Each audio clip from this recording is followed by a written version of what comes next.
Hey everybody, welcome. I'm Bobby Chesney. I'm a professor at the University of Texas and director of the Robert Strauss Center for International Security and Law. Welcome to the first of our fall Brumley Fellowship Speaker Series events. Let me say a quick word about the center and about the program before I turn it over to my colleague, Dr. Ed Dorn. The Strauss Center is a university-wide institution at the University of Texas that seeks to bridge together the different parts of the campus, all the different programs and disciplines on topics relating to international affairs, security, and so forth. One of our prized programs is the Brumley Graduate Fellowship Program, where students from across the campus, through a competitive selection process, are chosen to work on various subject matter programs of the Strauss Center, including, for example, the cybersecurity program, which gives us our occasion today.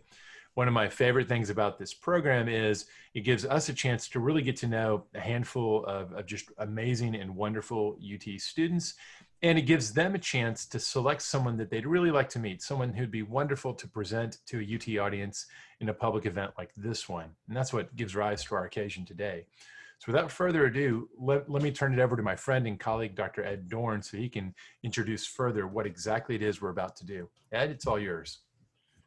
Thanks a lot, Bobby. And also special thanks, Bobby, for helping me out the past few years. I teach a survey course about defense policy, but I know only a very small amount of defense policy.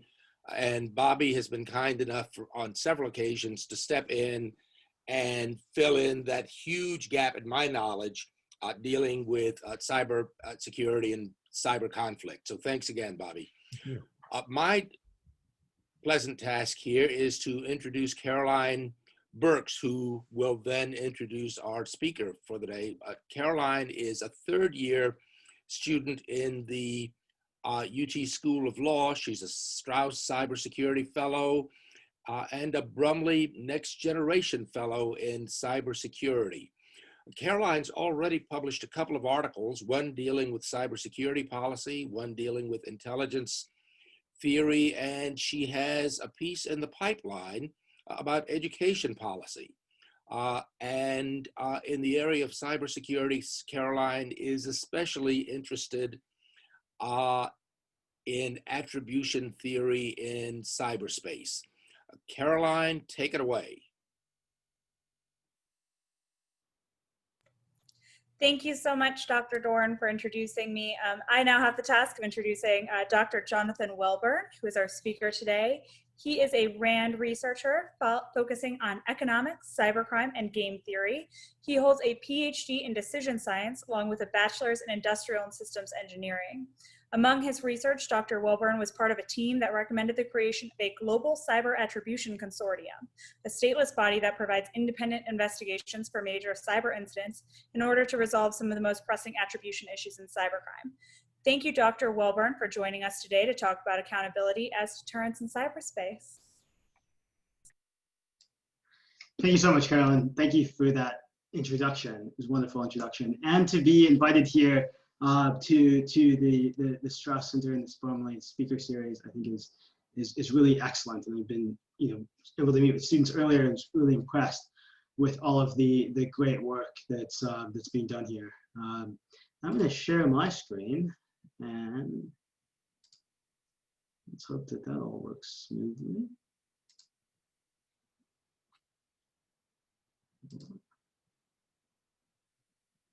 And one more detail. Sorry, as I figure this out. I think I'm sharing. It looks great. I wanted to share my computer sound. There we go. So I learned the features of Zoom. Okay, so I'm excited to present to you all today. So I'm Jonathan. I work at RAND, right? And so some of you may be familiar with RAND or not familiar with RAND. Of course, we've been around for over 70 years now, and really started in the security space. Started with Project Air Force, 72, maybe 73 years ago, and we've since done a lot of work in security. There's work in deterrence, which I think RAND was notable for during the nuclear deterrence era. So it's actually kind of fitting to me coming from RAND to talk about deterrence in the next domain of conflict. And but since then, RAND has kind of grown and expanded. We're across many different security domains, not just Air Force anymore, but also the Army, and also all of the services through OSD and Homeland Security. But we have a whole different side of the house which does non-security things, which might be healthcare, which might be education. We have different offices with headquarters in Santa Monica, where I am now, and then we have an office in Washington, D.C., of course, and an office in Pittsburgh. I started in our Pittsburgh office, actually, and we have a smaller office in Boston, a smaller office in New Orleans, and international offices, some in Europe and one in Australia. And so RAND's kind of growing in different directions. And so I moved to Santa Monica from Pittsburgh, and we started taking more of an active role in the graduate school. So here is this picture is actually RAND Santa Monica office. The first floor that you're looking at is actually the graduate school, and my office is right above. And so it's a PhD program in public policy, and it's a really excellent kind of interdisciplinary group of folks. So I moved to RAND I moved to Santa Monica from Pittsburgh, and immediately in moving to Los Angeles, decided to do the most California things ever. One was to get this surfboard behind me, and the other was to do what any good Angelino should do, which is to write a screenplay. Right, and so not only did we write a screenplay, we actually filmed this, and so I'm going to show you a clip from this. If that's nice. The information was hacked from the Office of Personnel Management. North Korea behind the hack on Sony. Russian hackers attempted to influence the U.S. presidential election. Have you ever been hacked? The Equifax hack of 2017 impacted nearly half of all Americans. That's it? That's all it takes. There was nothing to it, just a few keystrokes. That's right, and it's taking advantage of a software vulnerability in the system. That barely detectable flaw allowed hackers to steal the personal financial records of 143 million Americans. It's clearly a crime, but how do you prosecute it when there are no fingerprints, no witnesses, and no smoking gun to tell us who's responsible? I'm Dr. Shini Somara, and I'm here at the RAND Corporation, where a group of researchers have teamed up with Microsoft to try and meet the challenges of global cyber aggression. Cyber attribution, what is that? It's like digital forensics. You mean like detectives, like CSI, the internet? Yeah, sort of. So how long have people been doing this? Okay, I'm gonna stop it right there because my acting is absolutely terrible, and you don't have to watch the rest of that show. But so this was really kind of, as Caroline was talking, we'd sort of done some work on cyber attribution and the first cyber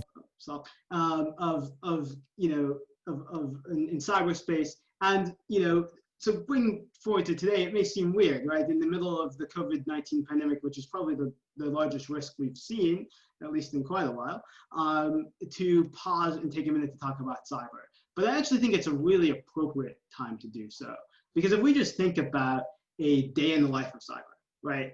I woke up this morning, I checked my Slack and, to see what my colleagues are doing. We're now on Zoom. We may kind of go back and forth. We may do work and then go back and check on Zoom or Teams or something, and talk with our colleagues. And then at the end of the day, I might sit down and order food on DoorDash and then watch a movie on Netflix, right? I actually choose these 4 examples because they are kind of newer companies in the world, and they were all powered by Amazon Web Services, every single one of them. And essentially, that we've had this adjustment where we are using digital services so much more in our life. And COVID-19 has really led to this rapid transition in our daily life, which for a cyber person has quickly expanded the global attack surface. There are more vulnerabilities that people are now exposed to by working from home, using all of these different means, their kids using these different means, all on the same unsecured, probably wireless network, right? And while in some ways these services are brilliant, we've really had we've been able to shift, and sometimes very well, aided by all of these new digital services to the pandemic, right? And so I don't want to say that's not a good thing, but today's resilience strategies might be tomorrow's vulnerabilities. So I think it's very important to actually take this moment and focus on the fact that there is still a need for accountability in cyberspace. And that need has come from, you know, a history and sort of a gradual rise in cyber aggression over the past few years and decades, where nation state actors have targeted, you know, the US through various different cyber means, as well as other countries. And this targeting isn't really contained to cyberspace. It threatens key institutions, it threatens critical infrastructure. We can all remember the 2016 attack on the DNC as a reminder of how you can threaten key institutions. There has been, we can remember the Russian attacks on the Ukraine power grid as ways of which you can actually cause damage to critical infrastructure through cyber means. And these have not stopped. They haven't even halted during the pandemic, right? We've still had continued intervention through cyber means in the election, and both on campaigns and in infrastructure. And the nation state-led hacking has continued against private companies who are developing research and technologies for vaccines, right? So we've continued to see action in this domain.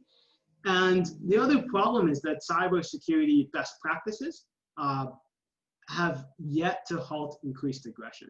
I partly say this because I have read a lot of papers that end with the conclusion of, well, you should follow cybersecurity best practices. And I'm going to start with that being the conclusion that that's not enough, right? So kind of starting where some papers end, that's not enough. And there's also a lack of supporting policies and authorities in the cyber domain that have made this problem continue.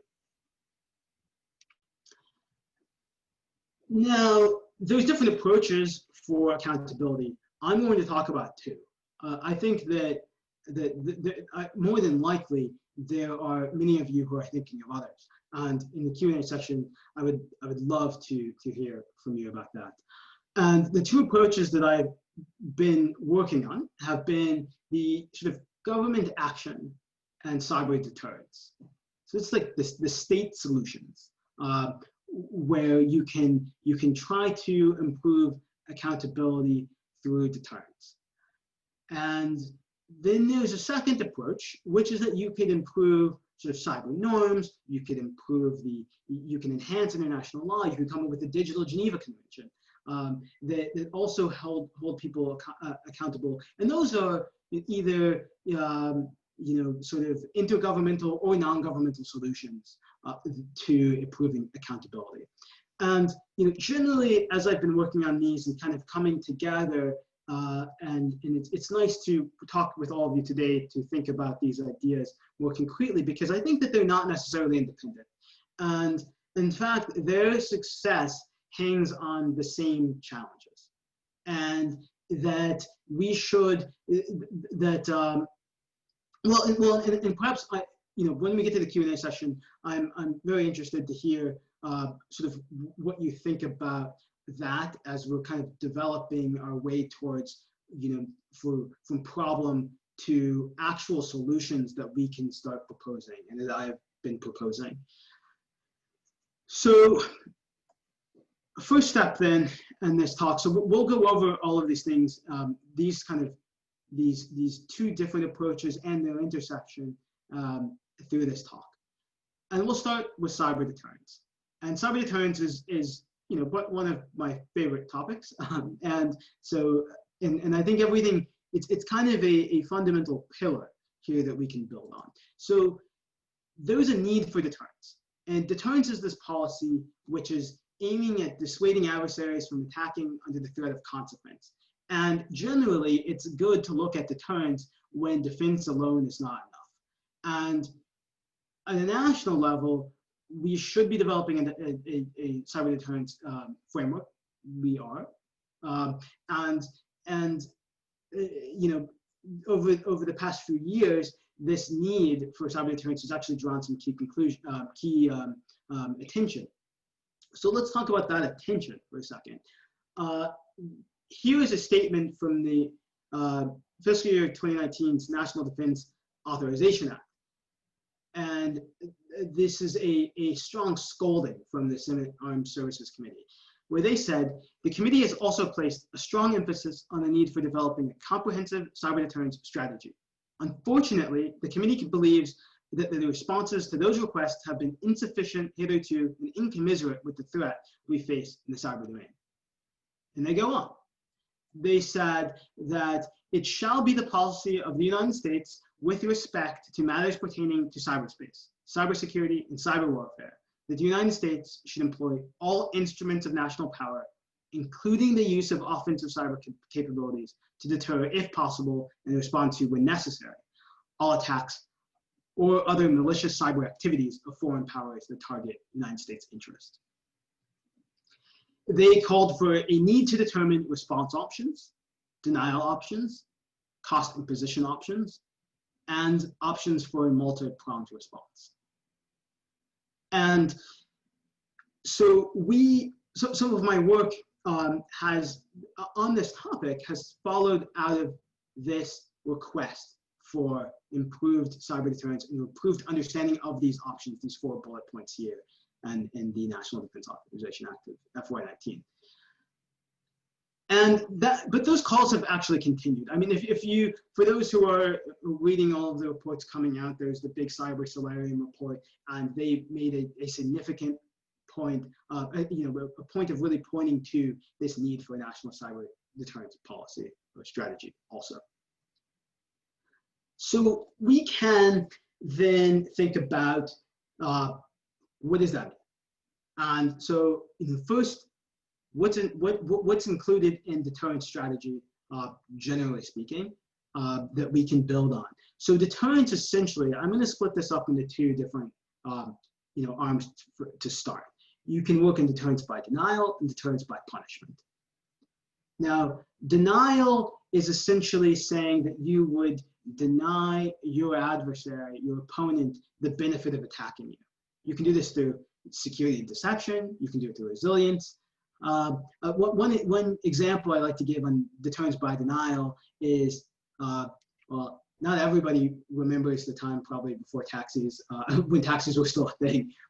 But you go in a taxi, and in the window of a taxi, there's always a little sticker that said, the cab driver only carries like a couple dollars in change. You can probably see the same sign at convenience stores. And essentially what they're saying is, you can go ahead and rob us, but you're not going to get anything, and you've broken the law in the process, so it's not even worth it. That's deterrence by denial. And so there's different ways that you can kind of do that. I'll get to resilience in a minute because I think that one's not obvious, but I'll come back to it. And then obviously there's the deterrence by punishment, the classic stuff, right? So you can, this is the cost and positions through legal countermeasures, through a use of force, through naming and shaming, right? You can just say, you can just publicly attribute something for somebody, and there's some punishment there.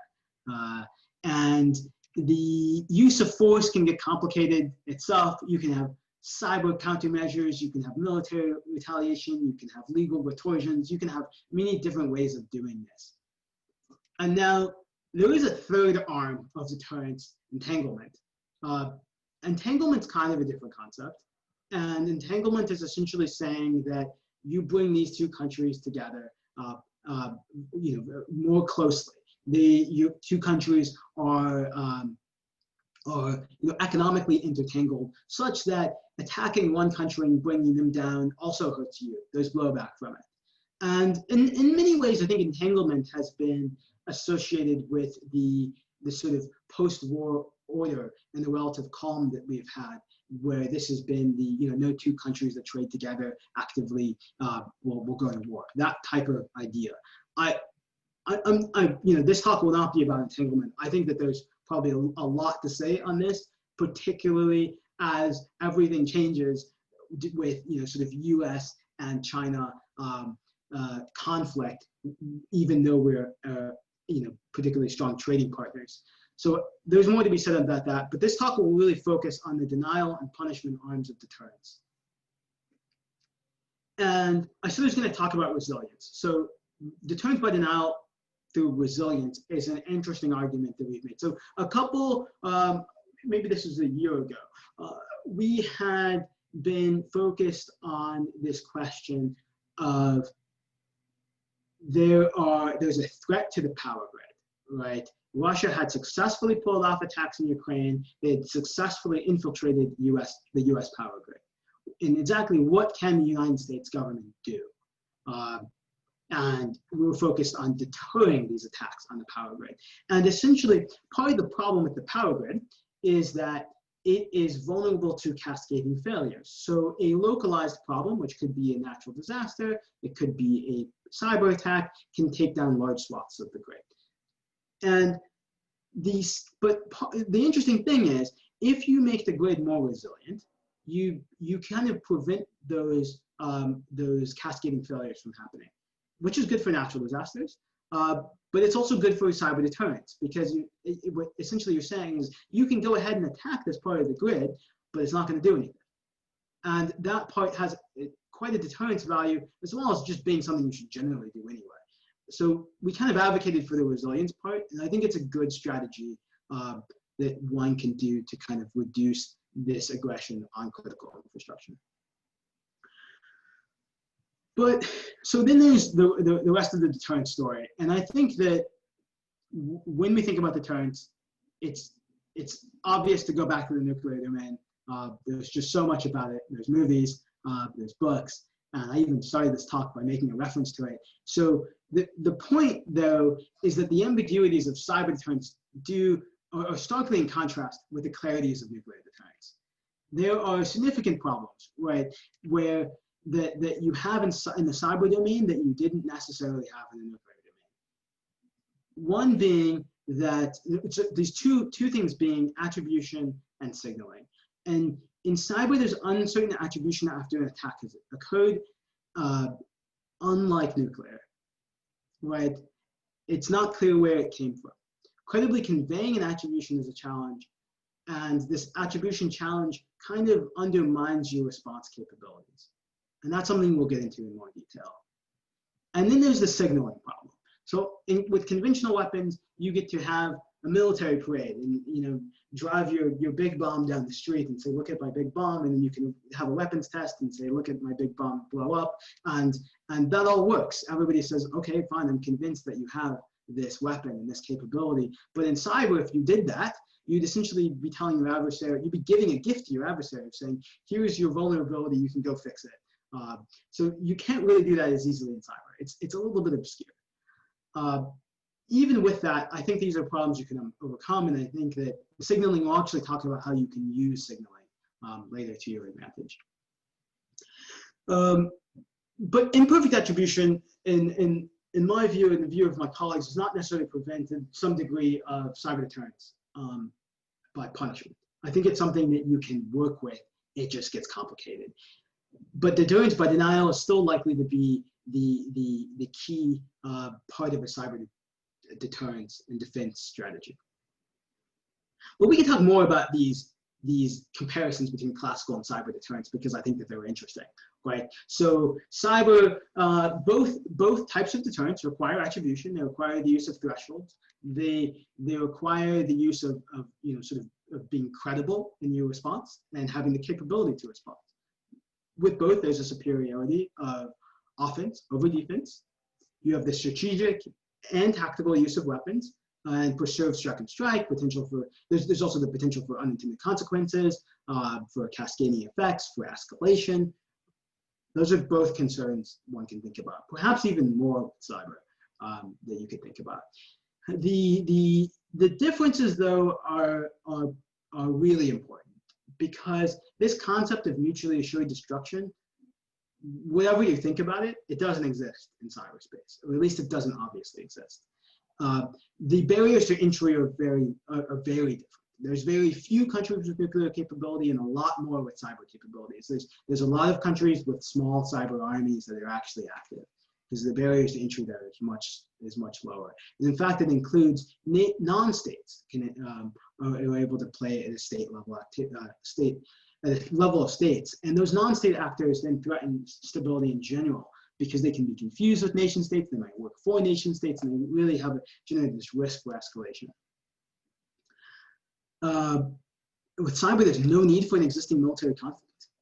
We have a lot of the nation-state activity that we've seen between our country and others are existing without an active conflict. Imperfect attribution, as we mentioned, kind of undermines the whole thing, and the certainty of cost imposition is not guaranteed. Now, this one is that if you attack back if you kind of retaliate using a cyber weapon, it's not guaranteed that it will work. It's not guaranteed that it will be attributed correctly.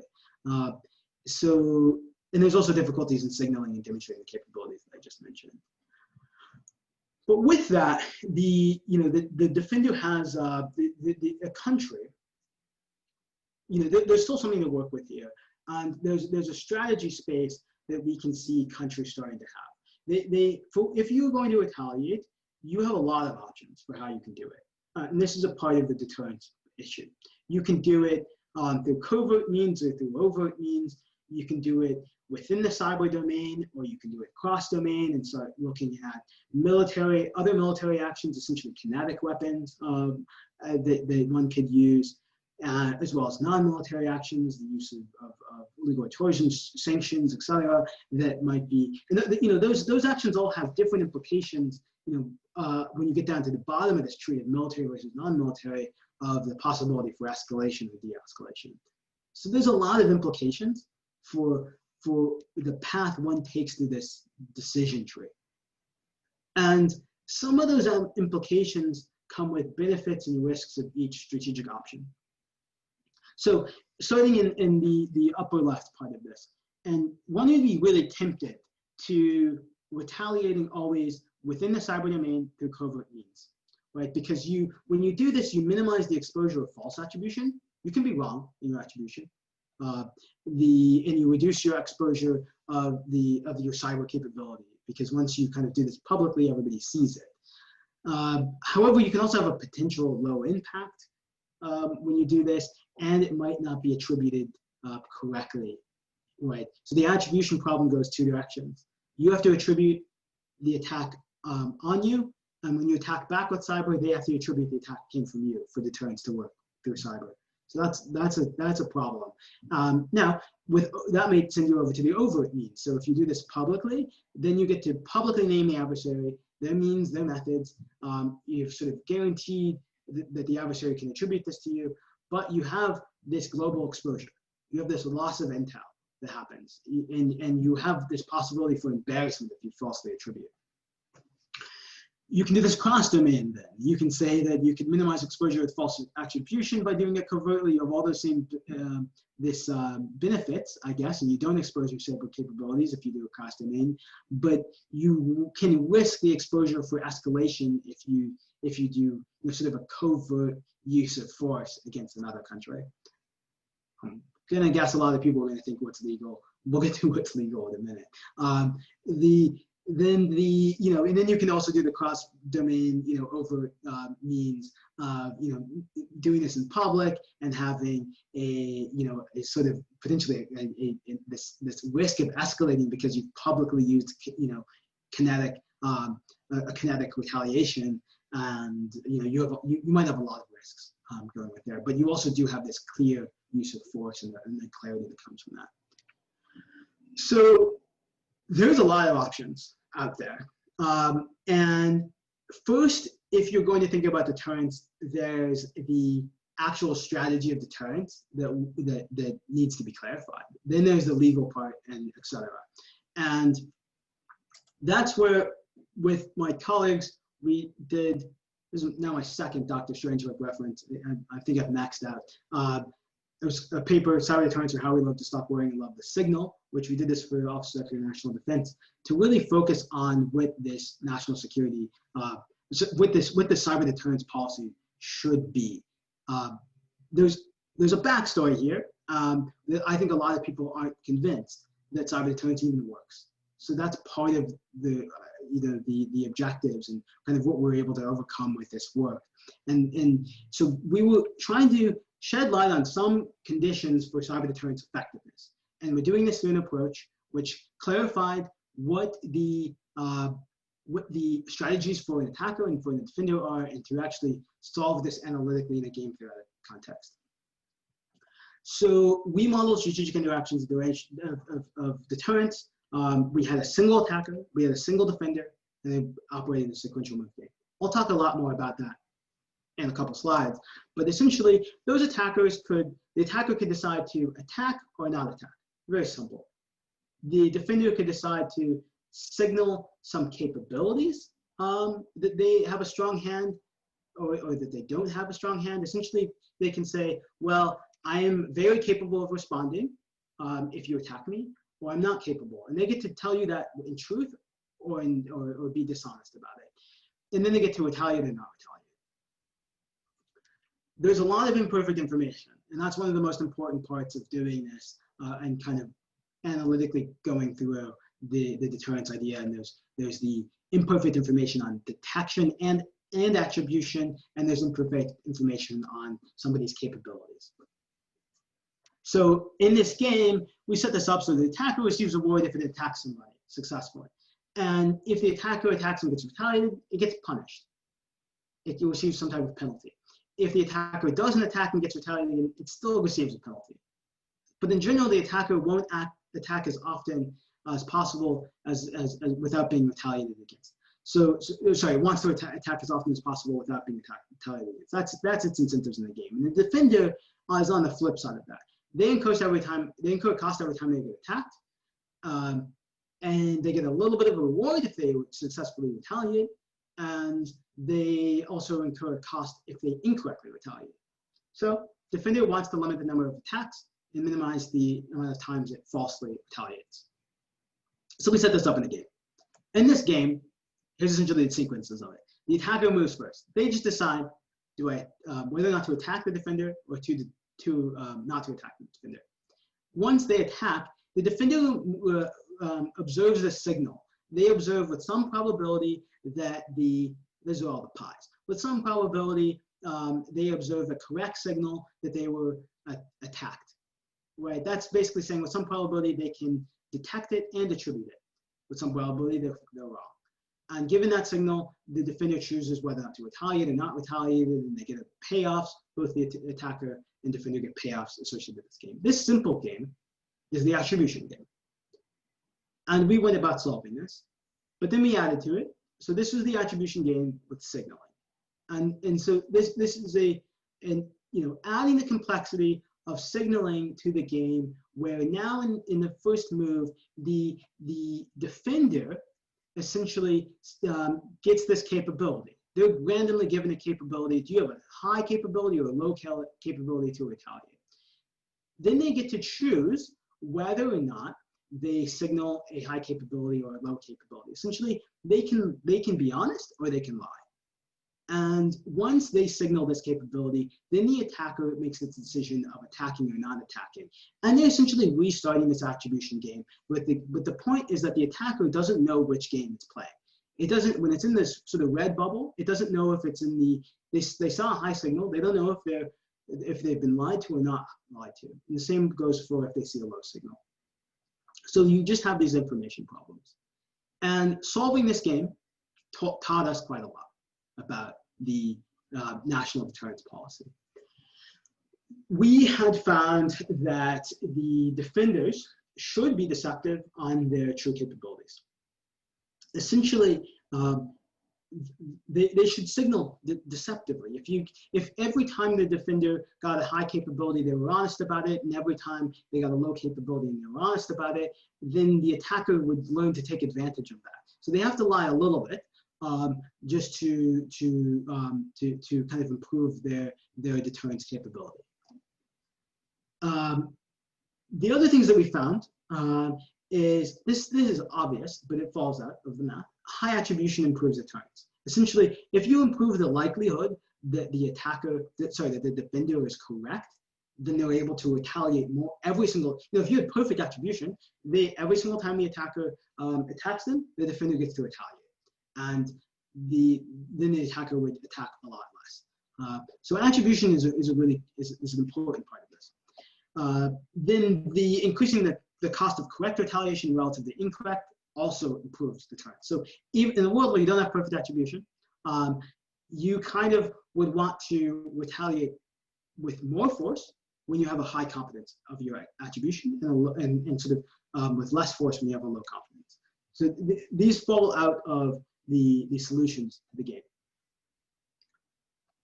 And the other thing that we're arguing is that contrary to the findings from other work, I'm picking on some of my colleagues, perhaps some people in the audience, I don't know. But we believe cyber deterrence is a possible thing, that you actually can do it, that you can, that an adversary-specific cyber deterrence policy could work.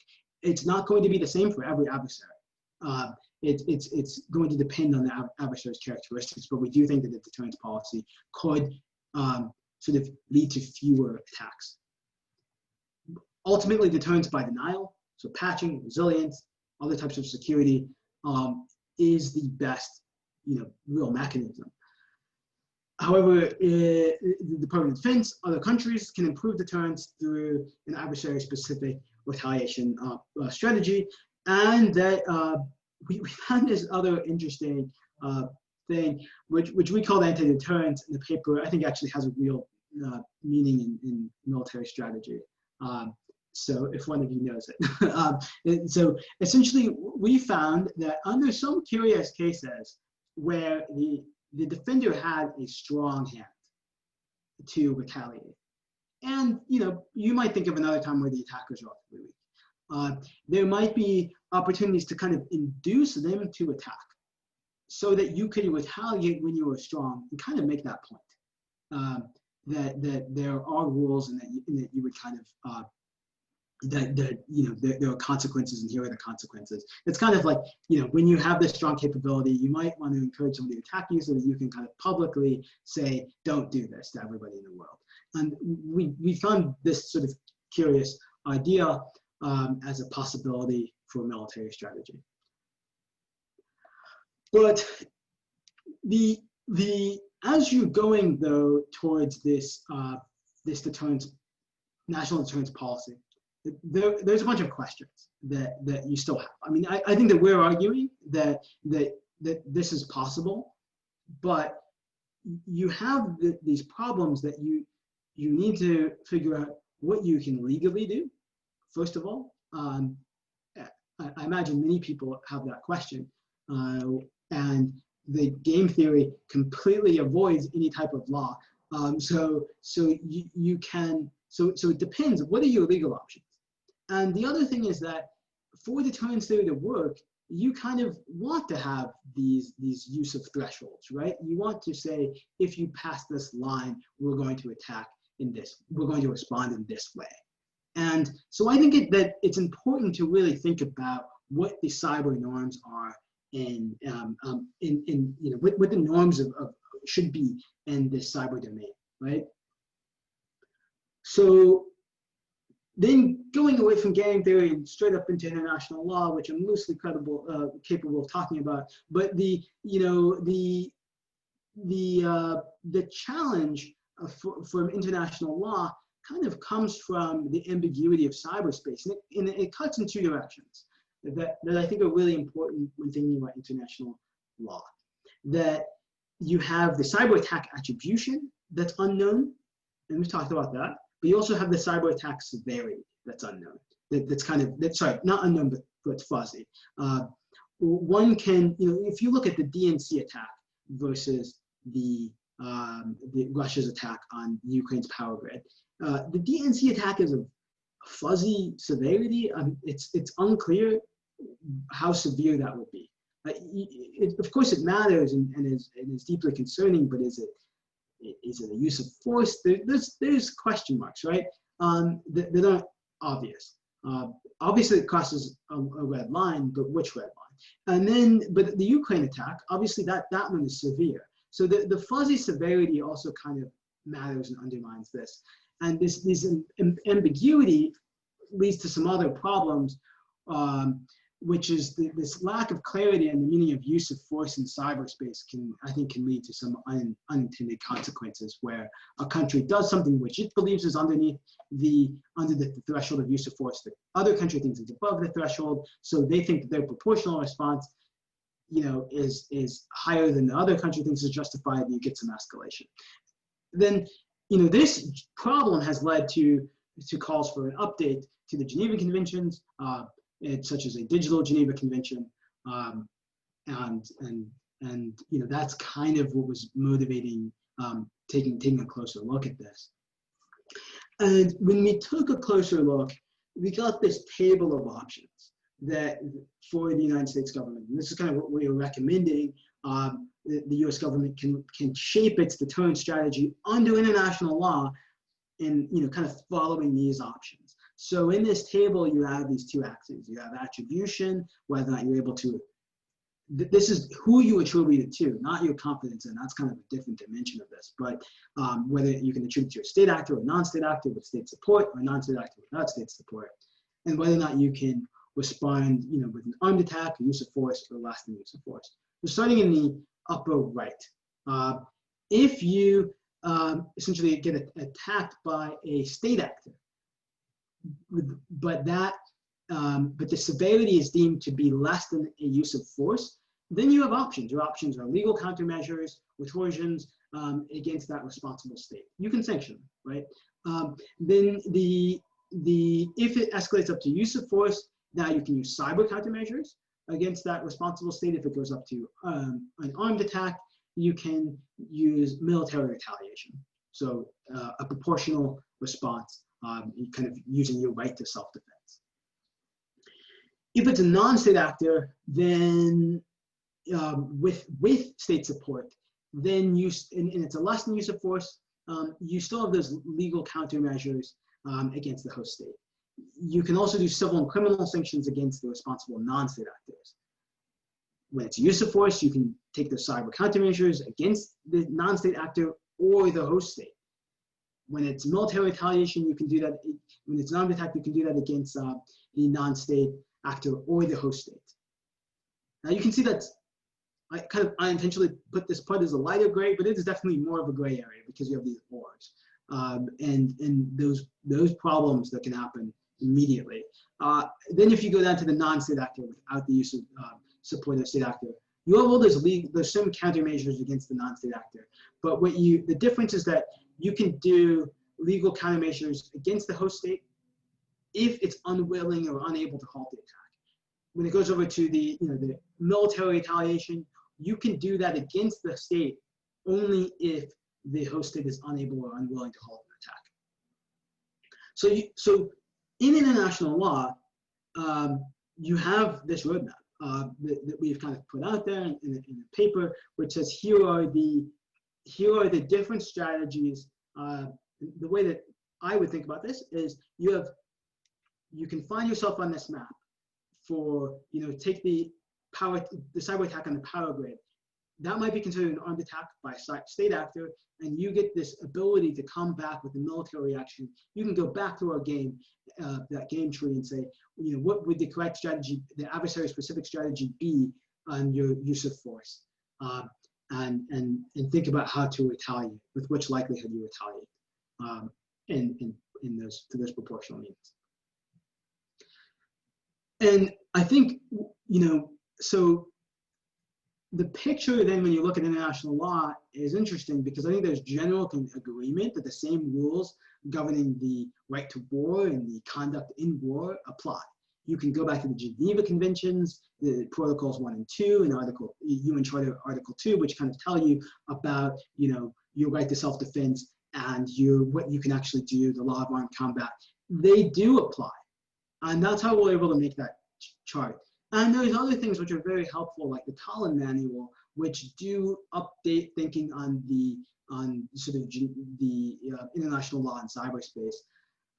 But it's kind of only a NATO agreement, and the relevant adversaries don't agree. So it's not that helpful. And then, I mean, it's very helpful for thinking about this, but we need more.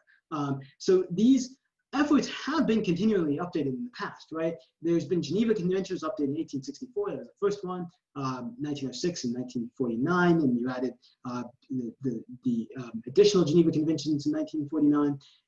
Protocols 1 and 2 were added in 1994. I think that's right. And then 3 was in 2005. I think there's a date wrong. It's not 1994. It's 1977, Protocols 1 and 2. So that's right. And then the Chemical Weapons Conventions, 2 typos. The Chemical Weapons Convention was signed in 1972. Biological Weapons Conventions were signed in 1993. Something like that. So you have updated those. You've added new conventions as the domain of conflict has evolved.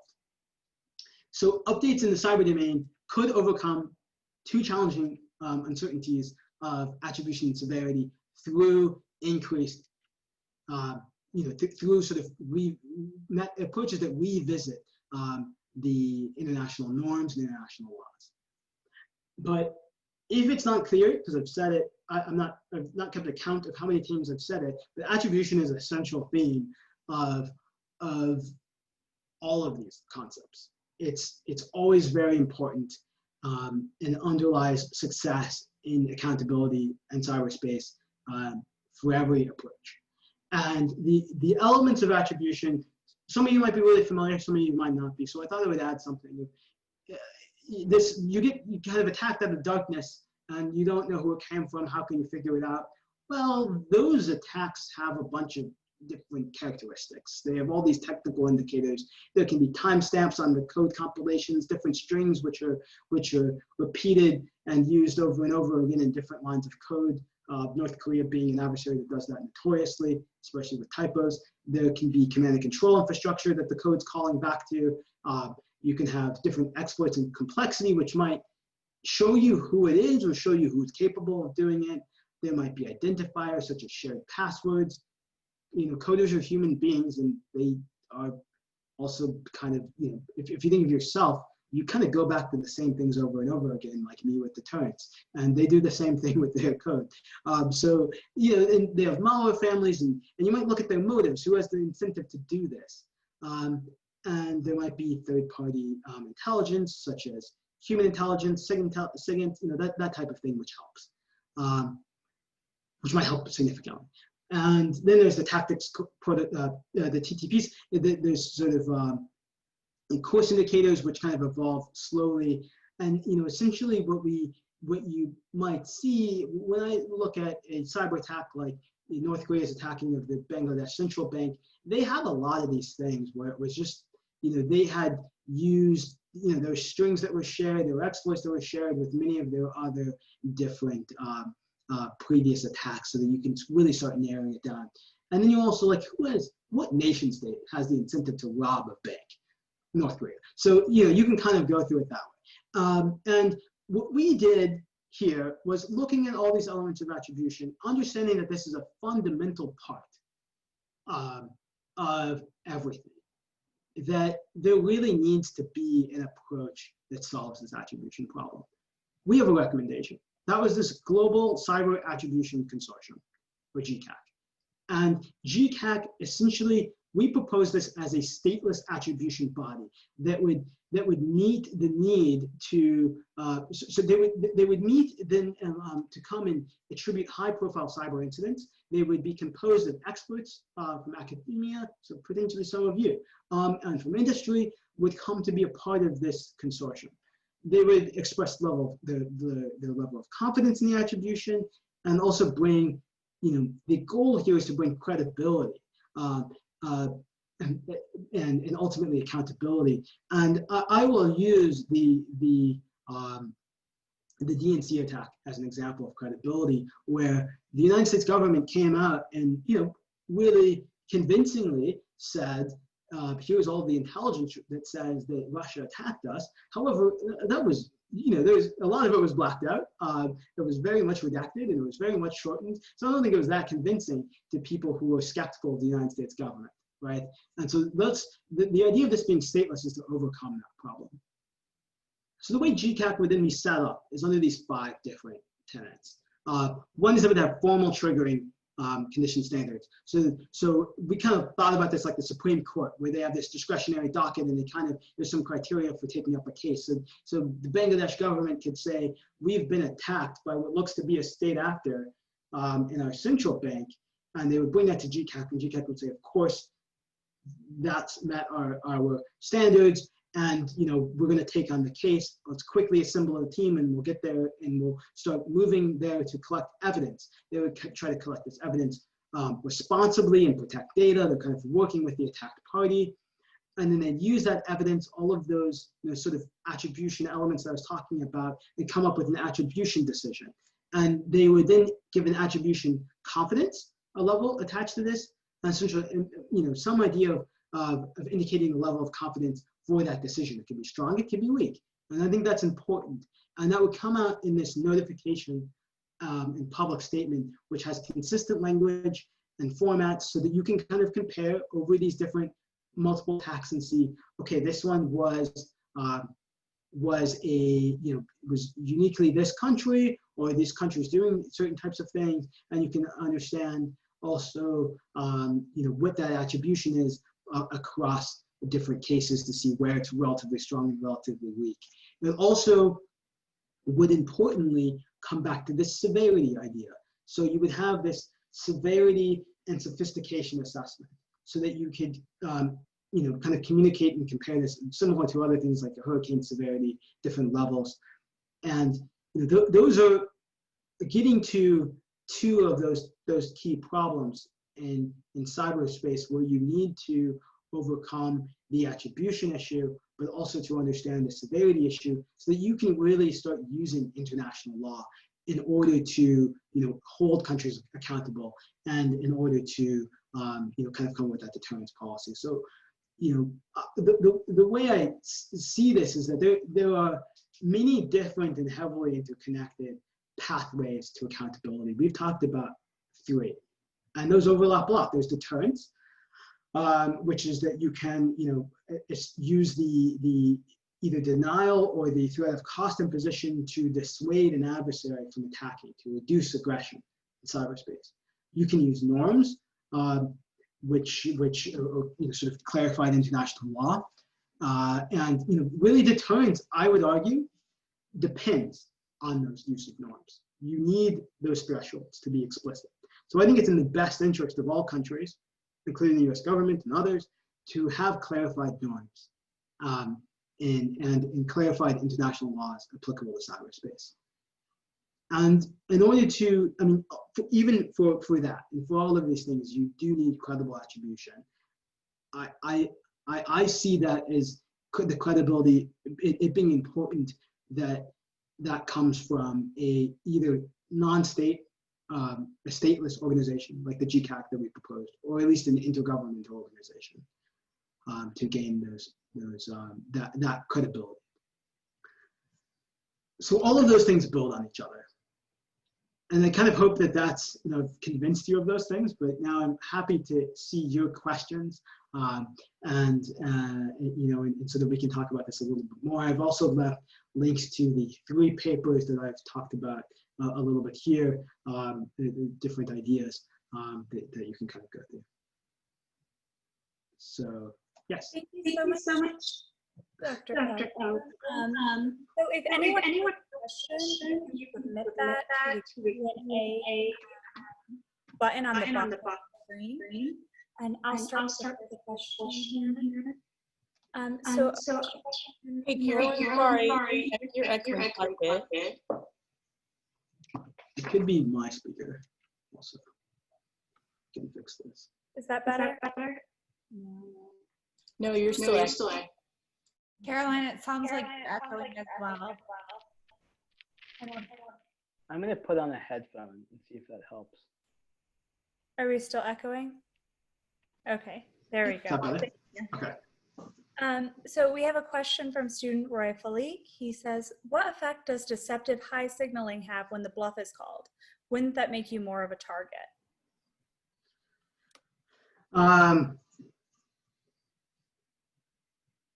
Yeah, right. I think that the idea is, and we've probably looked at the world and I guess our approach to this is somewhat idealized, right? That we are saying that you are better off overall.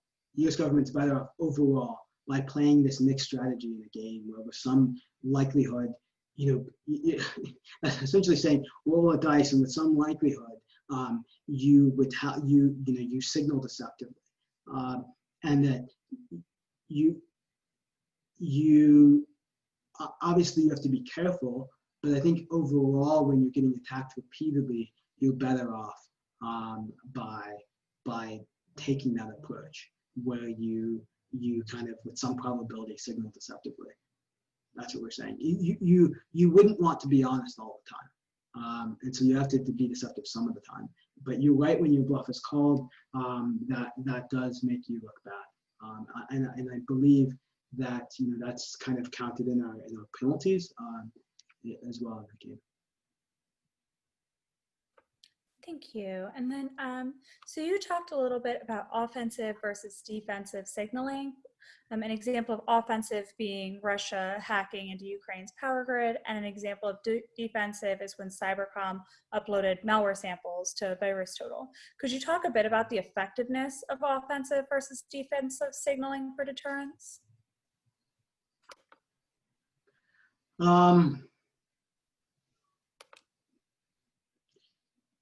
Yeah, I'm not sure.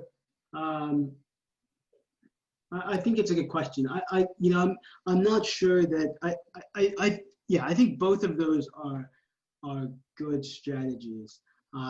The tricky thing with the offensive strategy is that you have to do something, right? I don't think you get it for free.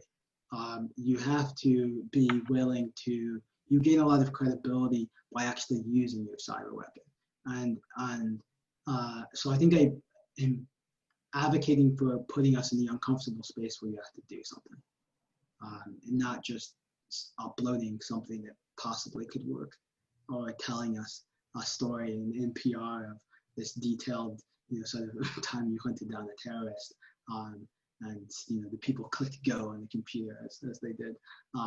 I think sometimes you have to do something. So you've talked a little bit about policies such as like a cyber Geneva Convention, a multilateral solution, but Russia has also floated a US-Russia cyber agreement, and the US has largely ignored that offer so far. What do you think of the perspectives of this or similar bilateral cyber initiatives? Are they strategically and feasible to change the game and prevent attacks? From my understanding, they seem technically feasible. They seem strategic. From a strategic perspective, I think it's something we should be doing. I don't know about the feasibility. I think it's this is absolutely the direction that we should be going in, and that when you look at Russia's approach versus the I call the Taliban the NATO approach, right? And when you compare these two, I think that people actually have different definitions. Countries have different definitions. They're talking about different things, and it's really important to kind of rectify those. And so the bilaterals, it's really important. That's absolutely what myself and colleagues are advocating for. And while it's complicated, we've absolutely overcome these issues in the past. So I think we still can. Dr. Dorn, did you have a question? Jonathan, can you talk a little bit about the challenges of engaging the private sector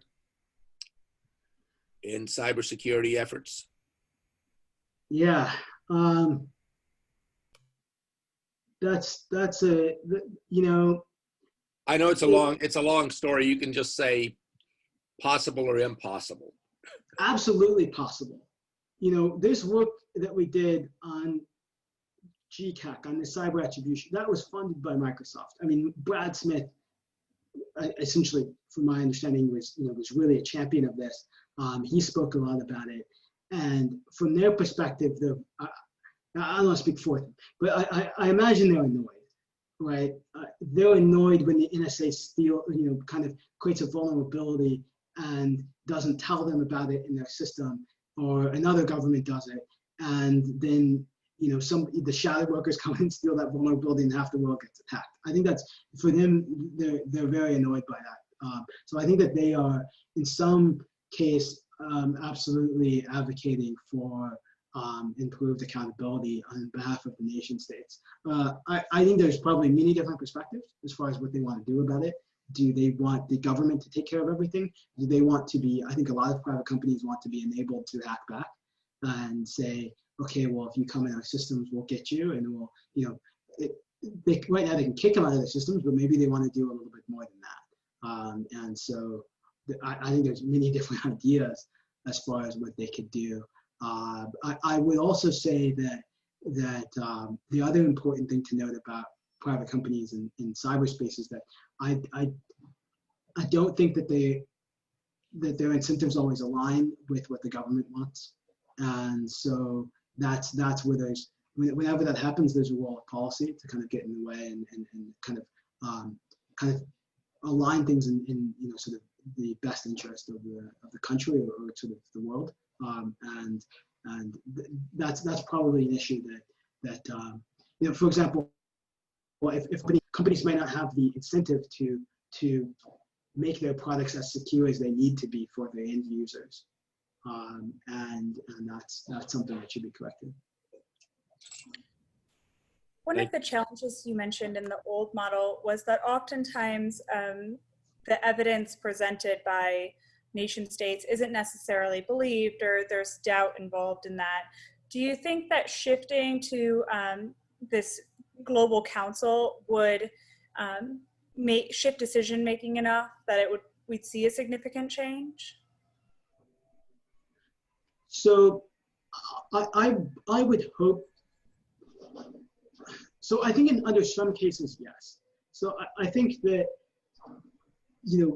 one, the public attribution against a certain type of country, like the United States, let's say the United States government, that has done some attack, and the GCAC comes together and comes out and says, okay, it was the United States government that launched this attack against the Philippines. I don't know, let's just come with a complete hypothetical.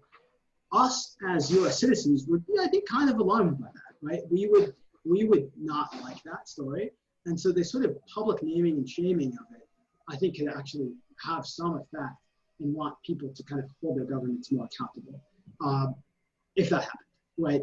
And the other part of it is that if this organization has some credibility, which ideally it does, it's helping you. It's kind of your piece of evidence as you say, I'm legally justified to take this action against this country.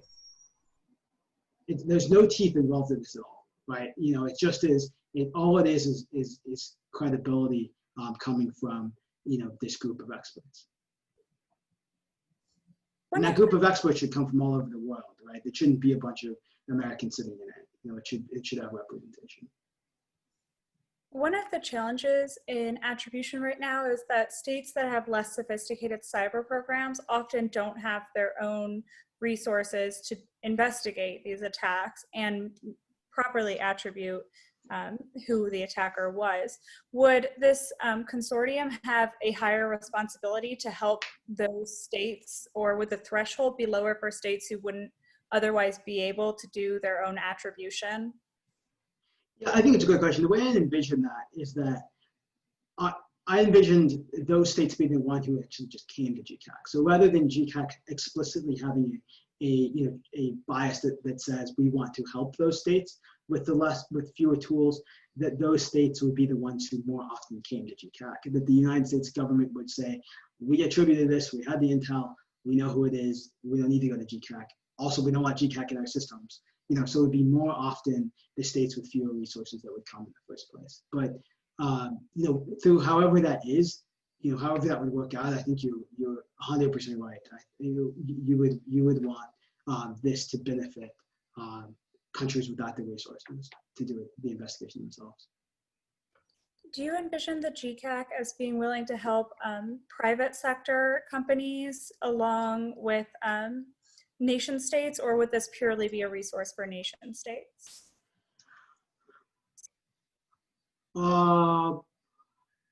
I had personally not thought about this as being something for private companies to use. Well, no, that's not true. No, so a good example would be the Sony Pictures attack.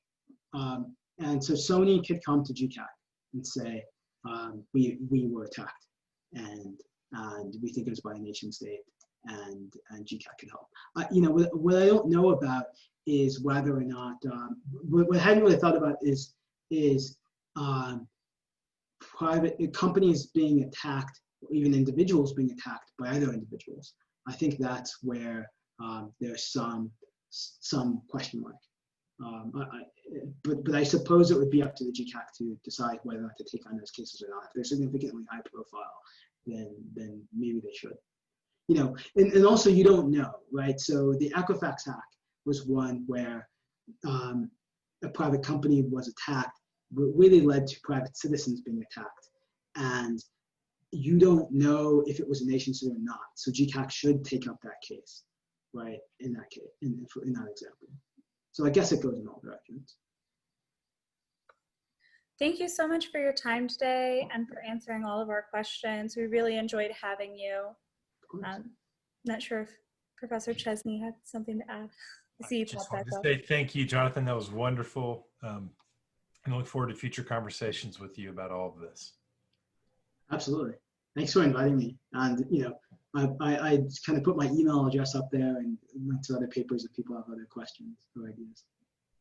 Thanks a lot, Jonathan. Yeah, thank you.